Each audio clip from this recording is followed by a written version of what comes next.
এ কোরআন বলছে আমার ভিতরে শুধু রাজনীতি নাই, গোটা বিশ্বকে রাজনীতিকে আমি শিখাই, অর্থনীতি শিখাই, পৃথিবী চলবে কিভাবে তা আমি দেখাই। এই জন্য কেউ কেউ বলেন যে ইসলাম আর রাজনীতি আলাদা। হ্যাঁ, হতে পারে, হতে পারে।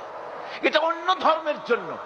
ধর্ম আর রাজনীতি আলাদা, এটা অন্য ধর্মের জন্য। যেহেতু বেদের মধ্যে নাই জুডিশিয়াল ল, ফৌজদারি দণ্ডবিধি, কি হবে? বেদের মধ্যে নাই। বেদের মধ্যে নাই চুরি করলে কি শাস্তি হবে, ডাকাতি করলে কি শাস্তি হবে, জিনা করলে কি হবে, এই কথা বেদের মধ্যে নাই। বাইবেলের ভিতরে নাই দেশ পরিচালনা করতে গেলে স্বরাষ্ট্রনীতি, পররাষ্ট্রনীতি, চুক্তিনীতি কি হবে, ব্যবসা কেমনে চলবে, স্বামী স্ত্রী প্রতিবেশীর সঙ্গে ব্যবহার কি হবে, বাপের সাথে মায়ের সাথে মুরব্বীর সাথে ব্যবহার কি হবে, বাইবেলের ভিতরে নাই। পৃথিবীর কোন ধর্ম গ্রন্থ ক্লেম করতে পারবে না, দাবি করতে পারবে না যে আমার ভিতরে রাজনীতি আছে, অর্থনীতি আছে, নাই। সেই জন্য ওরা বলে ধর্ম আর রাজনীতি আলাদা। কিন্তু আমার ধর্ম তো ওই রকম নয়।